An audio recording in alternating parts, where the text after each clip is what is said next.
Hello everyone, ನಾವು ಇವತ್ತಿನ ವಿಡಿಯೋದಲ್ಲಿ ಕ್ಲಾಸ್ 10th ಬೋರ್ಡ್ ಎಕ್ಸಾಮಲ್ಲಿ ಕೇಳ್ತಕ್ಕಂಥ ಮೋಸ್ಟ್ ಇಂಪಾರ್ಟೆಂಟ್ ಡಯಾಗ್ರಾಮ್ಸ್ಗಳ ಬಗ್ಗೆ ಡಿಸ್ಕಸ್ ಮಾಡೋಣ. ಮತ್ತು ಈ ಒಂದು ಡಯಾಗ್ರಾಮ್ಸ್ಗಳಿಂದ ನೀವು ಈಸಿಯಾಗಿ ಸ್ಕೋರ್ ಮಾಡ್ಬೋದು. ವಿಡಿಯೋನ ಸ್ಟಾರ್ಟ್ ಮಾಡೋಣ. ಅದಕ್ಕಿಂತ ಮುಂಚೆ ನಮ್ಮ ಚಾನಲಿಗೆ ಇನ್ಯಾರು ಸಬ್ಸ್ಕ್ರೈಬ್ ಮಾಡ್ಕೊಂಡಿಲ್ಲ ಸಬ್ಸ್ಕ್ರೈಬ್ ಮಾಡ್ಕೊಳ್ಳಿ, ಮತ್ತು ವಿಡಿಯೋಗೊಂದು ಲೈಕ್ ಮಾಡಿ. ನಿಮ್ಗೇನಾದರೂ ಡೌಟ್ಸ್ ಇತ್ತಂದರೆ ಕಮೆಂಟ್ ಮಾಡಿ. ಬನ್ನಿ ವಿಡಿಯೋನ ಸ್ಟಾರ್ಟ್ ಮಾಡೋಣ.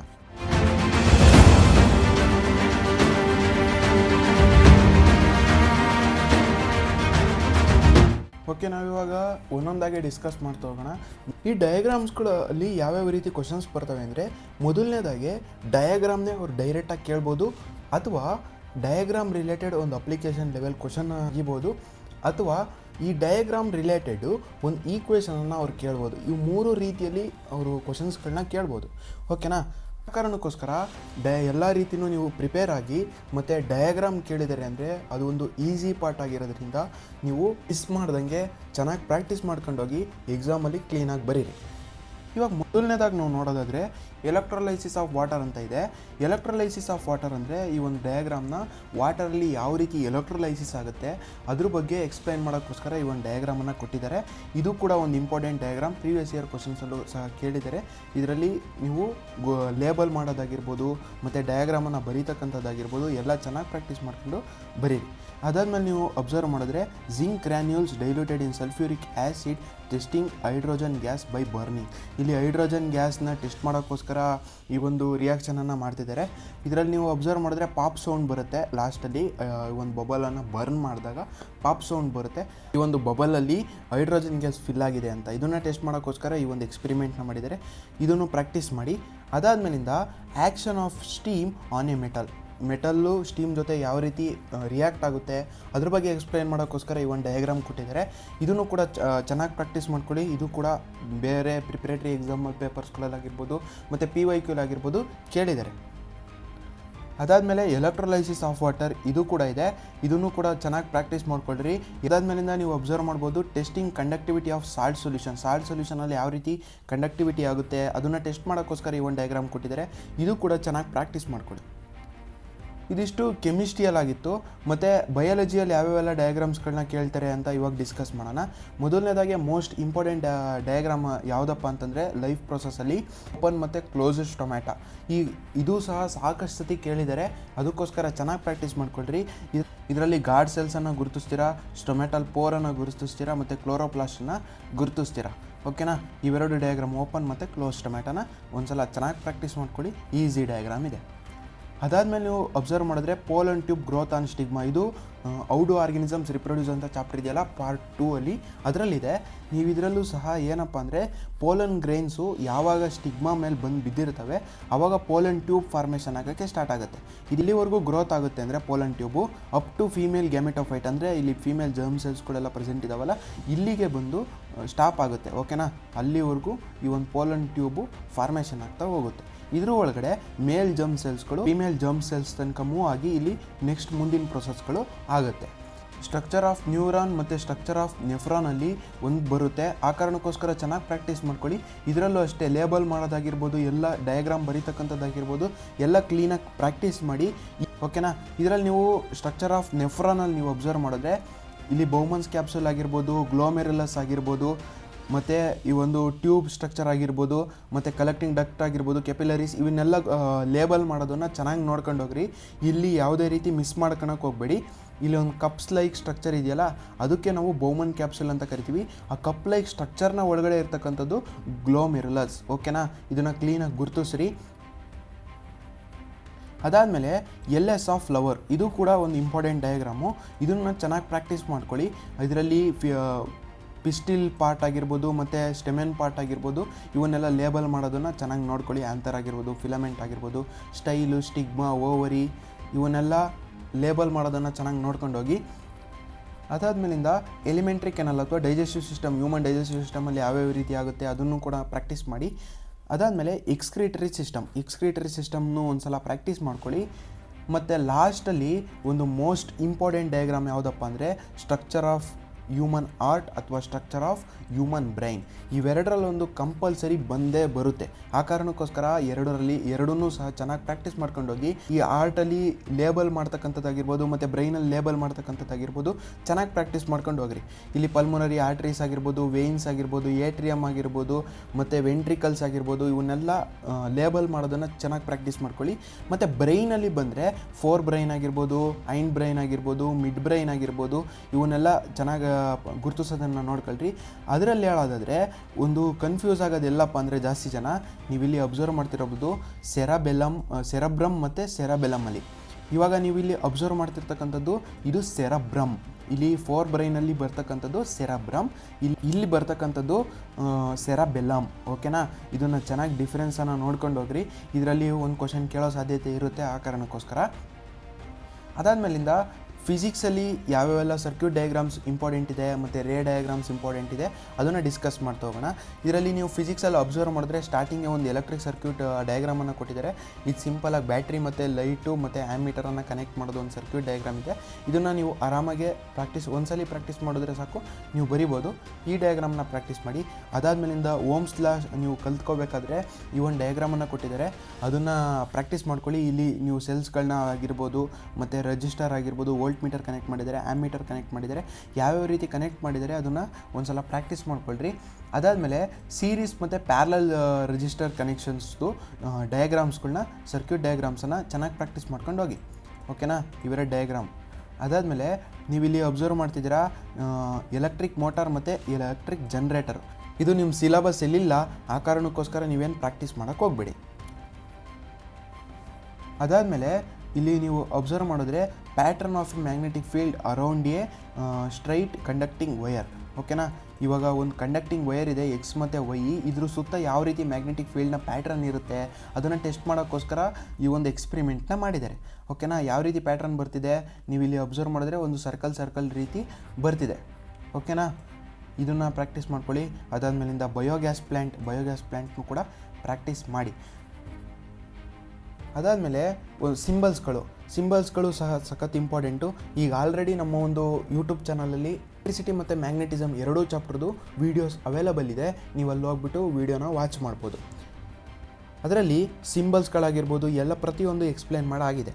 ಇಲ್ಲಿ ನೀವು ಅಬ್ಸರ್ವ್ ಮಾಡಿದ್ರೆ ಮೋಸ್ಟ್ ಇಂಪಾರ್ಟೆಂಟ್ ಯಾವುದಂದರೆ ಎ ವಯರ್ ಜಾಯಿಂಟ್ ಮತ್ತು ವಯರ್ ಕ್ರಾಸಿಂಗ್ ವಿತೌಟ್ ಜಾಯ್ನಿಂಗ್. ಅಂದರೆ ಒಂದು ವಯರ್ನ ಕ್ರಾಸ್ ಆಗ್ತಿದೆ ಇನ್ನೊಂದು ವಯರು, ಆದರೆ ಜಾಯಿನ್ ಆಗ್ತಾಯಿಲ್ಲ. ಅದನ್ನು ಯಾವ ರೀತಿ ಸಿಂಬಲಲ್ಲಿ ತೋರಿಸ್ತಾರೆ ಅಂದರೆ ಸರ್ಕ್ಯೂಟ್ ಸಿಂಬಲಲ್ಲಿ ನೀವು ಇಲ್ಲಿ ಅಬ್ಸರ್ವ್ ಮಾಡ್ತಿದ್ದೀರಲ್ಲ, ಈ ಥರ ಸಿಂಬಲ್ಲು ಇಂದ ರೆಪ್ರೆಸೆಂಟ್ ಮಾಡ್ತೀವಿ. ಅದಾದಮೇಲೆ ಅವ್ರು ಜಾಸ್ತಿ ಕೇಳ್ತಕ್ಕಂಥದ್ದು ವೇರಿಯಬಲ್ ರೆಸಿಸ್ಟೆನ್ಸ್ ಅಥವಾ ರಿಯೋಸ್ಟ್ಯಾಟನ್ನು ಕೇಳ್ತಾರೆ. ಇವೆರಡು ಡಯಾಗ್ರಾಮಲ್ಲಿ ಯಾವ್ದು ಬರೋದ್ರು ಓಕೆ. ಇದಿಷ್ಟು ಎಲೆಕ್ಟ್ರಿಸಿಟಿ ಸಿಂಬಲ್ಸ್ಗಳಾಗಿತ್ತು, ಎಲೆಕ್ಟ್ರಿಕ್ ಸರ್ಕ್ಯೂಟಲ್ಲಿ ಬಳಸ್ತಕ್ಕಂಥ ಸಿಂಬಲ್ಸ್ಗಳ ಬಗ್ಗೆ ಆಗಿತ್ತು. ನೆಕ್ಸ್ಟ್ ನಾವು ಇವಾಗ ರೇ ಆಪ್ಟಿಕ್ಸ್ ಚಾಪ್ಟ್ರಲ್ಲಿ ರೇ ಡಯಾಗ್ರಾಮ್ಸ್ಗಳು ತುಂಬ ಇಂಪಾರ್ಟೆಂಟು. ಮಿರರಲ್ಲಾಗಿರ್ಬೋದು, ಲೆನ್ಸಲ್ಲಾಗಿರ್ಬೋದು, ಅದನ್ನು ಡಿಸ್ಕಸ್ ಮಾಡೋಣ. ಮೊದಲನೇದಾಗೆ ಕಾನ್ಕೇವ್ ಲೆನ್ಸ್ದು ನಾವು ಡಿಸ್ಕಸ್ ಮಾಡೋಣ. ಯಾವ್ಯಾವ ರೀತಿ ರೇ ಡಯಾಗ್ರಾಮ್ ಇದೆ ಅದನ್ನು ಡಿಸ್ಕಸ್ ಮಾಡ್ತಾ ಹೋಗೋಣ. ಈ ಒಂದು ರೇ ಡಯಾಗ್ರಾಮ್ಸ್ಗಳನ್ನ ಕೊಟ್ಟರೆ ಅವ್ರು ಯಾವ ರೀತಿ ಕ್ವಶನ್ ಕೇಳ್ತಾರೆ ಅಂದರೆ ರೇ ಡಯಾಗ್ರಾಮ್ನ ಡ್ರಾ ಮಾಡಿ ಅದಾದಮೇಲಿಂದ ಪೊಸಿಷನ್ ಆಫ್ ದ ಆಬ್ಜೆಕ್ಟ್ ಮತ್ತು ಪೊಸಿಷನ್ ಆಫ್ ದ ಇಮೇಜ್ ಆಗಿರ್ಬೋದು ಮತ್ತು relative size of the image ಆಗಿರ್ಬೋದು ಮತ್ತು ನೇಚರ್ ಆಫ್ ದ ಇಮೇಜ್, ಇವು 4 ಕೇಳೋ ಸಾಧ್ಯತೆ ಇರುತ್ತೆ. ಇವು 4ರಲ್ಲಿ ಕೆಲವೊಂದೊಂದು ಕ್ವಶನಲ್ಲಿ ಯಾವ ರೀತಿ ಕೇಳ್ಬೋದು ಅಂದರೆ ಬರೀ ಪೊಸಿಷನ್ ಆಫ್ ದ ಆಬ್ಜೆಕ್ಟ್ ಮತ್ತು ಪೊಸಿಷನ್ ಆಫ್ ದ ಇಮೇಜನ್ನು ಬರೀರಿ ಅಂತ ಹೇಳಿದ್ರೆ ನೀವೆರಡು ಬರೆದ್ರೆ ಸಾಕು, ನಿಮಗೆ ಫುಲ್ ಮಾರ್ಕ್ಸನ್ನು ಪಡೆದುಕೊಳ್ಬೋದು. ಅಥವಾ ಅವ್ರ ನೇಚರ್ ಆಫ್ ದ ಇಮೇಜ್ ಆಗಿರ್ಬೋದು ಆ ರೀತಿ ಪರ್ಟಿಕ್ಯುಲರಾಗಿ ಕೇಳಿದ್ರೆ ನೀವು ಎಷ್ಟು ಕೇಳಿರ್ತಾರೋ ಅಷ್ಟನ್ನು ಬರೆದ್ರೆ ಫುಲ್ ಮಾರ್ಕ್ಸ್ ಸಿಗುತ್ತೆ. ಅವ್ರು ಏನೂ ಕೇಳಿರಲಿಲ್ಲ ಅಂದರೆ ಎಲ್ಲ 4 ಪಾಯಿಂಟ್ಸನ್ನು ಬರೀರಿ. ಓಕೆನಾ? ಇವಾಗ ಇಲ್ಲಿ ಮೊದಲನೇದಾಗಿ ನೀವು ಅಬ್ಸರ್ವ್ ಮಾಡಿದ್ರೆ ಮೊದಲನೇ ಒಂದು ಡಯಾಗ್ರಾಮಲ್ಲಿ ರೇ ಡಯಾಗ್ರಾಮಲ್ಲಿ ಅಟ್ ಇನ್ಫಿನಿಟಿಯಲ್ಲಿ ಆಬ್ಜೆಕ್ಟನ್ನು ಇಟ್ಟಿದ್ದಾರೆ. ಅಂದರೆ ಇಲ್ಲಿ ಎಲ್ಲೋ ಇನ್ಫಿನಿಟಿಯಲ್ಲಿ ಆಬ್ಜೆಕ್ಟನ್ನು ಇಟ್ಟಿದ್ದಾರೆ. ಆವಾಗ ಇಮೇಜ್ ಫಾರ್ಮೇಷನ್ ಎಲ್ಲ ಆಗ್ತಿದೆ ನೀವು ಇಲ್ಲಿ ಅಬ್ಸರ್ವ್ ಮಾಡ್ಬೋದು, F1 ಆಗ್ತಿದೆ, ಅಂದರೆ ಫೋಕಸಲ್ಲಿ ಆಗ್ತಿದೆ. ನೋಡಿರಿ ಇಲ್ಲಿ ಅಟ್ ಫೋಕಸಲ್ಲಿ ಏನಾಗ್ತಿದೆ, ಇಮೇಜ್ ಫಾರ್ಮೇಷನ್ ಆಗ್ತಿದೆ. ಇದು ಕಾನ್ಕೇವ್ ಲೆನ್ಸ್ ಆಗಿರೋದ್ರಿಂದ ಇರೋದು ಡೈವರ್ಜಿಂಗ್ ಪ್ರಾಪರ್ಟಿ ಇರುತ್ತೆ.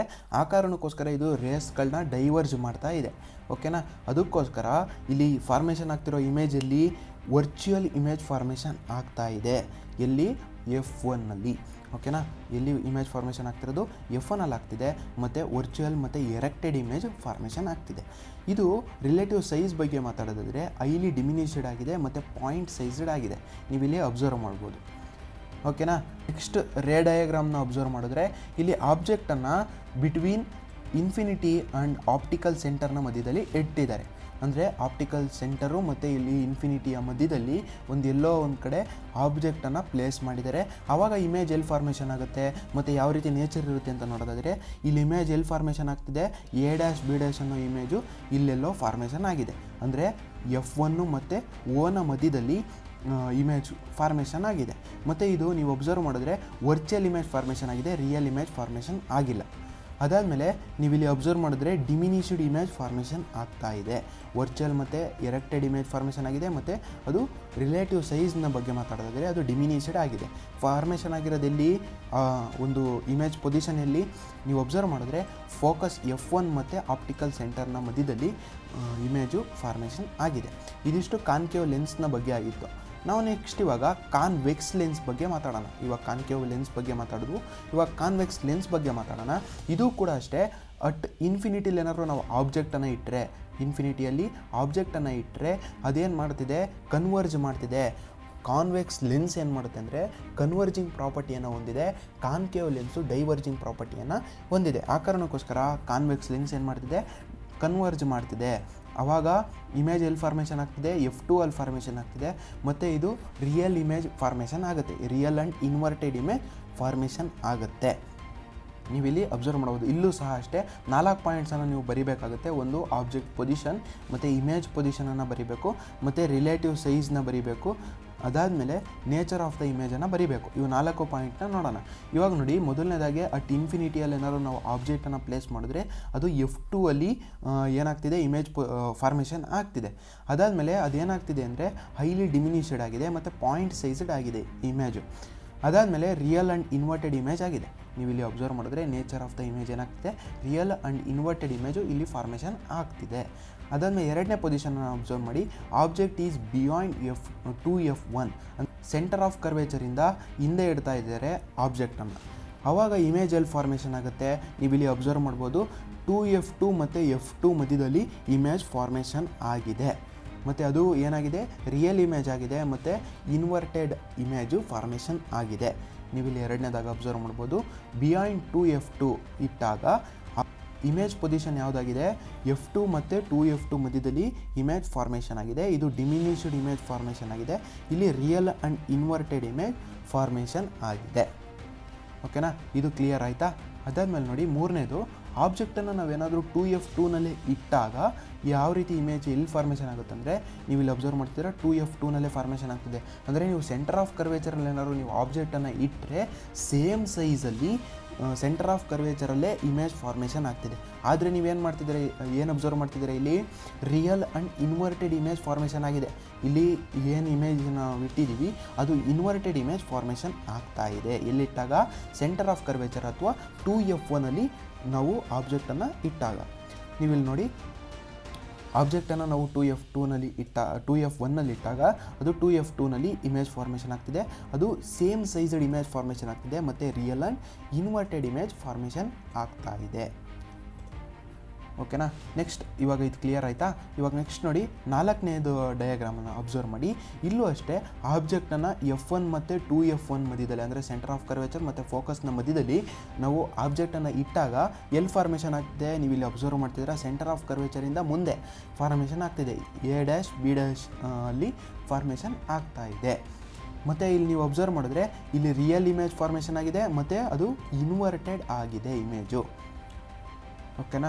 ಎಲ್ಲಿಡ್ತಾ ಇದ್ದೀವಿ ನಾವು ಆಬ್ಜೆಕ್ಟ್ನ ಬಿಟ್ವೀನ್ F1 ಆ್ಯಂಡ್ 2F1ಅಲ್ಲಿ ಇಟ್ಟಾಗ ಅದೇನಾಗ್ತಿದೆ, ಬಿಯಾಂಡ್ 2F2ನಲ್ಲಿ ಇಮೇಜು ಫಾರ್ಮೇಷನ್ ಆಗಿದೆ.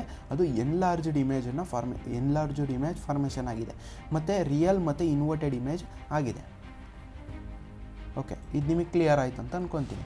ಇವಾಗ ನೆಕ್ಸ್ಟ್ ನೋಡಿ, ಆಬ್ಜೆಕ್ಟ್ ಈಸ್ ಅಟ್ F1 ಅಂದರೆ ಇಲ್ಲಿ ಫೋಕಸಲ್ಲಿ ನಾವೇನಾದ್ರು ಆಬ್ಜೆಕ್ಟನ್ನು ಇಟ್ಟಾಗ ಇಮೇಜಲ್ಲಿ ಫಾರ್ಮೇಷನ್ ಆಗ್ತಿದೆ. ನೀವು ಇಲ್ಲಿ ಅಬ್ಸರ್ವ್ ಮಾಡಿದ್ರೆ ಎಲ್ಲೋ ಒಂದು ಇನ್ಫಿನಿಟಿಯಲ್ಲಿ ಇಮೇಜ್ ಫಾರ್ಮೇಷನ್ ಆಗ್ತಾ ಇದೆ. ಓಕೆನಾ. ನೀವು ಇಲ್ಲಿ ಅಬ್ಸರ್ವ್ ಮಾಡಿದ್ರೆ ಫೋಕಸ್ F1ಅಲ್ಲಿ ನಾವೇನಾದ್ರು ಆಬ್ಜೆಕ್ಟನ್ನು ಇಟ್ಟರೆ ಅದು ಎಲ್ಲೋ ಒಂದು ಇನ್ಫಿನಿಟಿಯಲ್ಲಿ ಇಮೇಜ್ ಫಾರ್ಮೇಷನ್ ಆಗ್ತಿದೆ. ಅದು ಕೂಡ ಎನ್ಲಾರ್ಜ್ಡ್ ಆಗಿದೆ ಅಥವಾ ಲಾರ್ಜ್ ಸೈಜನ್ನು ಹೊಂದಿರುತ್ತೆ ಮತ್ತು real and inverted image formation ಆಗ್ತಾ ಇದೆ.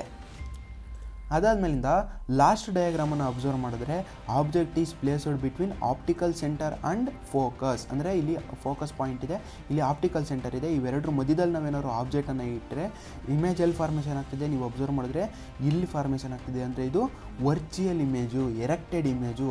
ಇದೇನಾಗ್ತಿದೆ ಎನ್ಲಾರ್ಜ್ಡ್ ಇಮೇಜ್ ಫಾರ್ಮೇಷನ್ ಆಗ್ತಿದೆ.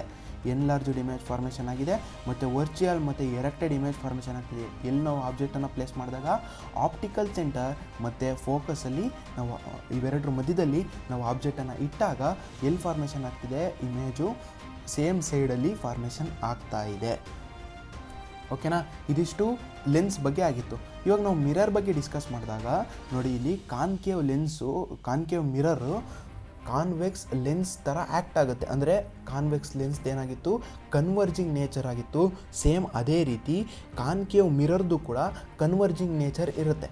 ಓಕೆನಾ, ಕಾನ್ಕೇವ್ ಮಿರರ್ದು ಕನ್ವರ್ಜಿಂಗ್ ನೇಚರ್ ಇರೋದ್ರಿಂದ ನಾವು ಲೆನ್ಸಲ್ಲಿ ಆಬ್ಜೆಕ್ಟನ್ನು ಎಲ್ಲೆಲ್ಲಿ ಇಟ್ಟಾಗ ಯಾವ ಪೊಸಿಷನಿಗೆ ಇಡ್ತಾ ಹೋದ್ವೋ ಇಮೇಜ್ ಫಾರ್ಮೇಷನ್ ಯಾವ್ಯಾವ ಪೊಸಿಷನಲ್ಲಿ ಬರ್ತಾ ಹೋಯ್ತೋ ಆಲ್ಮೋಸ್ಟ್ ಸಿಮಿಲರ್ ಇರುತ್ತೆ ಇನ್ ಕಾನ್ಕೇವ್ ಮಿರರಲ್ಲಿ. ಓಕೆನಾ, ನೀವು ಇಲ್ಲಿ ಅಬ್ಸರ್ವ್ ಮಾಡ್ಬೋದು. ಬೇಕಿದ್ರೆ ಆಬ್ಜೆಕ್ಟನ್ನು ನಾವೇನಾದ್ರು ಇನ್ಫಿನಿಟಿಯಲ್ಲಿ ಇಟ್ಟರೆ, ಇನ್ಫಿನಿಟಿಯಲ್ಲಿ ಇಡ್ತಾ ಇದ್ದೀವಿ, ಅವಾಗ ಫಾರ್ಮೇಷನ್ ಆಗ್ತಿರೋದು ಎಲ್ಲಿ ಎಫಲ್ಲಿ. ಕರೆಕ್ಟಾ? ಇಲ್ಲಿಯೂ ಸಹ ನೀವೇನೇನೆಲ್ಲ ಬರೀಬೇಕಂದ್ರೆ ನೋಡಿ, ಇಲ್ಲಿ position of the object, position of the image, ಅದಾದಮೇಲೆ ಸೈಜ್ ಆಫ್ ದ ಇಮೇಜ್ ಬರೀಬೇಕು, ನೇಚರ್ ಆಫ್ ದ ಇಮೇಜ್ನ ನೀವು ಬರೀಬೇಕಾಗುತ್ತೆ. ಇದರಲ್ಲಿ ನೀವು ನೋಡೋದಾದರೆ ಅಟ್ ಇನ್ಫಿನಿಟಿಯಲ್ಲಿ ಏನಾದ್ರು ಇಟ್ಟಾಗ ಫೋಕಸಲ್ಲಿ ಫಾರ್ಮೇಷನ್ ಆಗ್ತಿದೆ. ಇದು ಯಾವ ರೀತಿ ಇಮೇಜ್ ಫಾರ್ಮೇಷನ್ ಆಗ್ತಿದೆ, ಹೈಲಿ ಡಿಮಿನಿಷ್ಡ್ ಆಗಿದೆ ಮತ್ತು real and inverted image formation ಆಗಿದೆ. ಓಕೆನಾ, ಮೊದಲನೇದು ಸೇಮ್ ಇದೆ. ಯಾವುದು ಕಂಪೇರ್ ಮಾಡುತ್ತೆ ಅಂದರೆ ಕಾನ್ವೆಕ್ಸ್ ಲೆನ್ಸಿಗೆ ಕಂಪೇರ್ ಮಾಡಿದ್ರೆ. ಅದಾದಮೇಲೆ ನೋಡಿ, ಆಬ್ಜೆಕ್ಟನ್ನು ನಾವೇನಾದ್ರು ಸೆಂಟರ್ ಆಫ್ ಕರ್ವೇಚರ್ಗಿಂತ ಹಿಂದೆ ಇಟ್ಟಾಗ ಅಥವಾ ಬಿಯಾಂಡ್ ಸೆಂಟರ್ ಆಫ್ ಕರ್ವೇಚರಲ್ಲಿ ಇಟ್ಟಾಗ ನೀವು ಅಬ್ಸರ್ವ್ ಮಾಡಿದ್ರೆ ಇಮೇಜ್ ಎಲ್ಲಿ ಫಾರ್ಮೇಷನ್ ಆಗ್ತಿದೆ real and inverted image formation ಆಗ್ತಿದೆ. ಅದು ಎಫ್ ಮತ್ತು ಸಿನ ಮಧ್ಯದಲ್ಲಿ ಫಾರ್ಮೇಷನ್ ಆಗ್ತಾ ಇದೆ. ನಾವು ಬಿಯಾಂಡ್ ಸಿ ಇಟ್ಟಾಗ ಎಫ್ ಮತ್ತು ಸಿನ ಮಧ್ಯದಲ್ಲಿ ಇಮೇಜ್ ಫಾರ್ಮೇಷನ್ ಆಗ್ತಿದೆ. ಅದು ಡಿಮಿನಿಷ್ಡ್ ಇಮೇಜ್ ಫಾರ್ಮೇಷನ್ ಆಗಿದೆ. ಅದು real and inverted image formation ಆಗಿರ್ತಕ್ಕಂಥದ್ದು. ಅದನ್ನು ಮೂರನೇ ಡಯಾಗ್ರಾಮನ್ನು ನೋಡಿ, object is centre of curvature. ಆಬ್ಜೆಕ್ಟ್ನ ನಾವೇನಾದ್ರು ಸೆಂಟರ್ ಆಫ್ ಕರ್ವೇಚರಲ್ಲೇ ಇಟ್ಟಾಗ ಫಾರ್ಮೇಷನ್ ಆಗ್ತಿರೋದಲ್ಲಿ ಸೆಂಟರ್ ಆಫ್ ಕರ್ವೇಚರಲ್ಲೇ ಫಾರ್ಮೇಷನ್ ಆಗ್ತಾ ಇದೆ. ನೀವು ಇಲ್ಲಿ ಅಬ್ಸರ್ವ್ ಮಾಡ್ಬೋದು. ಓಕೆನಾ, ಮತ್ತು ನೀವು ಅಬ್ಸರ್ವ್ ಮಾಡಿದ್ರೆ ಇನ್ನೊಂದು ಸೇಮ್ ಸೈಜ್ ಇದೆ. ಆಬ್ಜೆಕ್ಟ್ ಎಷ್ಟು ಸೈಜ್ ಇದೆಯೋ ಅಷ್ಟೇ ಸೈಜು ಇಮೇಜ್ ಕೂಡ ಇದೆ. ಮತ್ತು ನೀವು ಇನ್ನೊಂದು ಅಬ್ಸರ್ವ್ ಮಾಡ್ಬೋದು, ಇದು ಇನ್ವರ್ಟೆಡ್ ಇಮೇಜ್ ಫಾರ್ಮೇಷನ್ ಆಗಿದೆ ಮತ್ತು ರಿಯಲ್ ಇಮೇಜ್ ಕೂಡ ಆಗಿದೆ.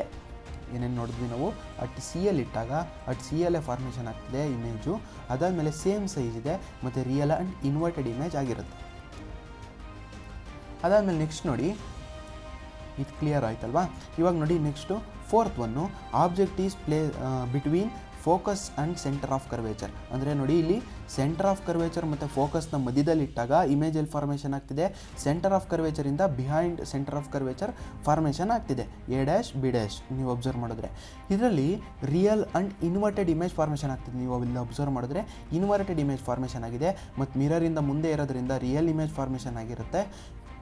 ಅದಾದಮೇಲೆ ಇಲ್ಲಿ ನೋಡಿ, ಬಿಟ್ವೀನ್ ಸಿ ಆ್ಯಂಡ್ ಎಫ್ ನಾವೇನಾದ್ರು ಆಬ್ಜೆಕ್ಟನ್ನು ಪ್ಲೇಸ್ ಮಾಡಿದ್ರೆ ಬಿಹೈಂಡ್ ಸಿಯಲ್ಲಿ ಇಮೇಜ್ ಫಾರ್ಮೇಷನ್ ಆಗ್ತಾಯಿದೆ. ಅದಾದಮೇಲೆ ನೀವು ಅಬ್ಸರ್ವ್ ಮಾಡಿದ್ರೆ ಎನ್ಲಾರ್ಜ್ ಆಗಿದೆ ಇಮೇಜು. ನೀವು ಇಲ್ಲಿ ಅಬ್ಸರ್ವ್ ಮಾಡಿದ್ರೆ ನಾವು ಆಬ್ಜೆಕ್ಟನ್ನು ಇಷ್ಟಿಕ್ಕಿದ್ರೆ ಈ ಸೈಜಲ್ಲಿ ಇಟ್ಟಿದ್ದಾಗ ಇಮೇಜ್ ಏನಾಗ್ತಿದೆ ಎನ್ಲಾರ್ಜ್ ಆಗಿದೆ. ಓಕೆನಾ, ಅದಾದಮೇಲೆ ನೋಡಿ ರಿಯಲ್ ಆ್ಯಂಡ್ ಇನ್ವರ್ಟೆಡ್ ಇಮೇಜ್ ಬಂದಿದೆ. ಇವಾಗ ನೆಕ್ಸ್ಟು ಆಬ್ಜೆಕ್ಟ್ ನಾವೇನಾದ್ರು ಫೋಕಸಲ್ಲಿ ಇಟ್ಟರೆ, ಅಂದರೆ ಫೋಕಸ್ ಪಾಯಿಂಟಲ್ಲಿ ಎಫಲ್ಲಿ ಇಟ್ಟರೆ ನಾವು ಇಮೇಜಲ್ಲಿ ಫಾರ್ಮೇಷನ್ ಆಗ್ತಿದೆ. ನೀವು ಇಲ್ಲಿ ಅಬ್ಸರ್ವ್ ಮಾಡಿದ್ರೆ ಅಟ್ ಇನ್ಫಿನಿಟಿಯಲ್ಲಿ ಎಲ್ಲೋ ಫಾರ್ಮೇಷನ್ ಆಗ್ತಾ ಇದೆ ಇಮೇಜು. ಓಕೆನಾ, ಅಟ್ ಇನ್ಫಿನಿಟಿಯಲ್ಲಿ ಇಮೇಜ್ ಫಾರ್ಮೇಷನ್ ಆಗ್ತಿದೆ, ರಿಯಲ್ ಇಮೇಜ್ ಆಗಿದೆ, ಮಿರರ್ನ ಮುಂದೆ ಇದೆ, ಈ ರಿಯಲ್ ಇಮೇಜ್ ಫಾರ್ಮೇಷನ್ ಆಗ್ತಾ ಇದೆ. ಮತ್ತು ಇಲ್ಲಿ ಎನ್ಲಾರ್ಜ್ ಕೂಡ ಆಗಿದೆ.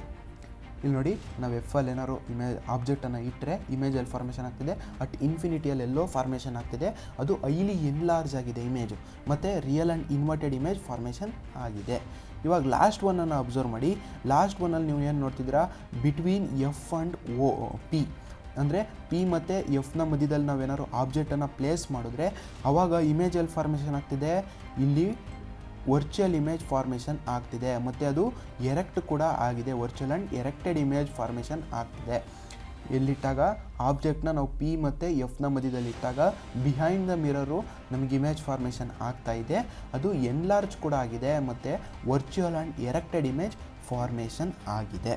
ಇದಿಷ್ಟು ನೀವು ಡಯಾಗ್ರಾಮ್ಸ್ಗಳ ಬಗ್ಗೆ ಆಗಿತ್ತು, ಸರ್ಕ್ಯೂಟ್ ಡಯಾಗ್ರಾಮ್ಸ್ಗಳ ಬಗ್ಗೆ ಆಗಿತ್ತು. ಮತ್ತು ನಮ್ಮ ಚಾನಲಿಗೆ ಇನ್ಯಾರು ಸಬ್ಸ್ಕ್ರೈಬ್ ಮಾಡ್ಕೊಂಡಿಲ್ಲ ಸಬ್ಸ್ಕ್ರೈಬ್ ಮಾಡ್ಕೊಳ್ಳಿ, ಮತ್ತು ವೀಡಿಯೋಗೊಂದು ಲೈಕ್ ಮಾಡಿ. ಮತ್ತು ನಿಮ್ಗೇನಾದರೂ ಡೌಟ್ ಇತ್ತಂದರೆ ಕಮೆಂಟ್ ಮಾಡಿ, ನಾವು ಆ ಕಮೆಂಟಿಗೆ ರೆಸ್ಪಾನ್ಸ್ ಮಾಡ್ತೀವಿ. ಮತ್ತು ಮುಂದೆ ಯಾವ ಥರದ ವೀಡಿಯೋ ನಿಮಗೆ ಬೇಕು, ಯಾವ ಚಾಪ್ಟರ್ ನಿಮಗೆ ಡಿಫಿಕಲ್ಟ್ ಆಗ್ತಿದೆ ಅದನ್ನು ಕಮೆಂಟ್ ಮಾಡಿ, ನಾವು ಆ ಚಾಪ್ಟರ್ ರಿಲೇಟೆಡ್ ವೀಡಿಯೋನ ಮಾಡಿಬಿಟ್ಟು ಅಪ್ಲೋಡ್ ಮಾಡ್ತೀವಿ. ಅದು ನಿಮಗೆ ನೋಟಿಫಿಕೇಷನ್ ಆಗಿ ಬರಬೇಕಂದ್ರೆ ಸಬ್ಸ್ಕ್ರೈಬ್ ಮಾಡಿದಾದ್ಮೇಲೆ ಅದ್ರ ಪಕ್ಕದಲ್ಲಿ ಬೆಲ್ ಐಕನ್ ಇರುತ್ತೆ, ಅದನ್ನು ಆಲ್ ಅಂತ ನೀವು ಸೆಲೆಕ್ಟ್ ಮಾಡ್ಕೊಂಡಿದ್ದೀರಾ ಅಂದರೆ ನಾವು ಅಪ್ಲೋಡ್ ಮಾಡ್ತಕ್ಕಂಥ ವೀಡಿಯೋ ನಿಮಗೆ ಬಂದು ನೋಟಿಫಿಕೇಷನ್ ಆಗಿ ತಲುಪುತ್ತೆ. ಓಕೆ, ಮುಂದಿನ ವೀಡಿಯೋದಲ್ಲಿ ಸಿಗೋಣ.